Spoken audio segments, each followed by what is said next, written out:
Lightning talks are a bit of an experimental playground for me. So since we need lightning talks, 15 minutes or half an hour before coming here, I was like, okay, let's put something quickly together. So it might be the most boring talk. Let's see where we end up. But I would like to make it a bit interactive, so if you participate, it would be really good. So, who knows Dora? Yes, you have kids? Oh, I was talking in software terms. Yeah, of course I do. Well, you might think of indeed Dora the Explorer, but it's much better to think of this.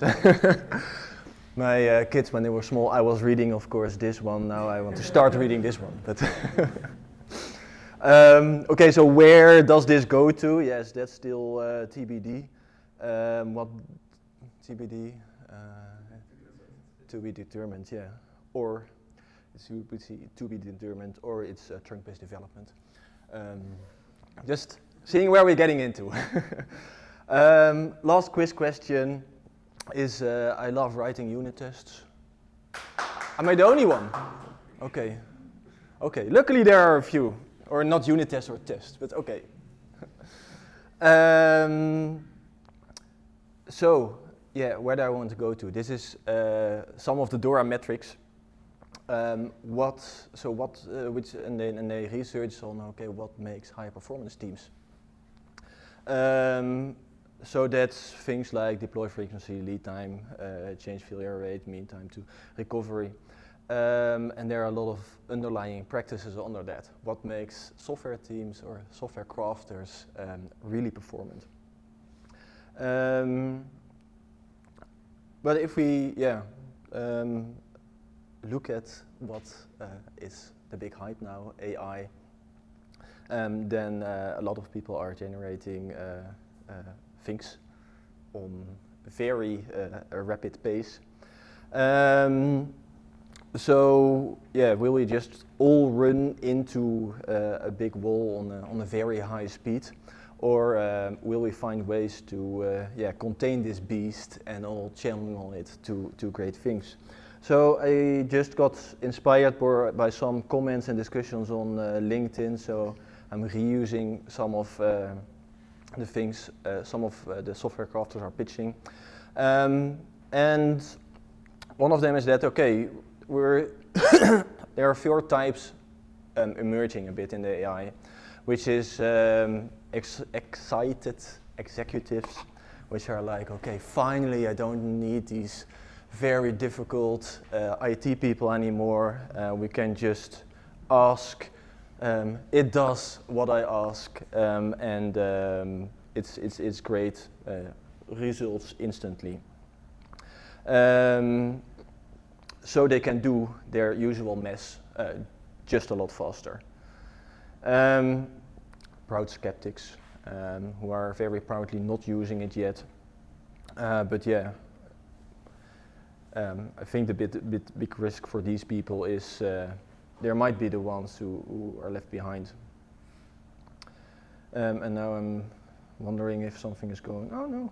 It's appearing in a very different way. Okay, that's just a 15-minute preparation. But anyway, what do we all see in the AI landscape? The overconfident enthusiasts discovered spec-driven development, vibe coding. They declared Agile dead a long time ago, but these people are probably reinventing waterfall. And then there are also some serious professionals, which it might be a quieter group, but they're really learning AI deeply and mostly integrated in these proven practices. The proven practices were a few of them I mentioned earlier, where you can find a lot of in the Dora reports, which use test-driven development, trunk-based development, team-driven development.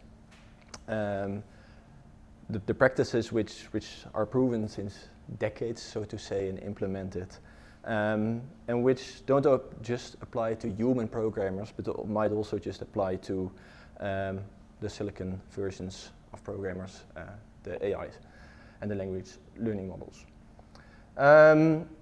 Because in my opinion, AI is just like a very big mirror to the person using it.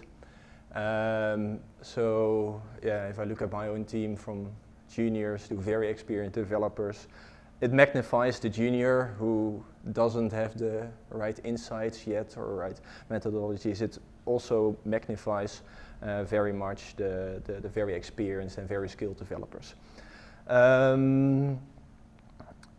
Then it's an whole other challenge now that I say that. Okay, how? Because some people say, okay, we don't need the juniors anymore. Well, of course we need them, because how are we else getting to mediors and seniors? But the challenge for junior developers is so much different now, because they actually need to become from getting out of the school and suddenly understanding in one go all the architectural principles, etc., and to contain this AI and understand the output and judge the output. But anyway, that's actually a totally different story. So if we say, okay, we need these very experienced people or very experienced teams to really get the right impact out of AI. But maybe as a team, yeah, you don't have these practices. Who's actually doing continuous integration and continuous delivery here? Yeah, and who was doing trunk-based development? What? Trunk-based development. Yeah, so a purist would say if you're not doing trunk-based development, you cannot do CI/CD. So. Maybe I'm using it, but I don't know what it is. Trunk-based development. Yeah, not using feature branches, etc., and not Git flow, but everything in main. Okay. Constantly integrating main. Yes. Then yes. Great. So always deployable. Anyway, I got a bit off track. Yeah, so I think software quality. It's been a subject. It's been a theme for a long time already. But now that much more people get access to it, and yeah, much more people can get much more impact by it. I think software quality is becoming even bigger issue or challenge. So when using AI, what is also an alternative? Where do I start with AI? Many persons start AI writing code, but you could also approach it differently by automating quality, by making sure, okay, how can I get fast feedback? How can I get to continuous delivery? So how can I get to the skills which makes high-performing teams? And then go to, okay, clarify work in requirements, user stories, acceptance criteria, building all the guardrails for your AI, and then only then get to accelerate your software delivery with the help of AI.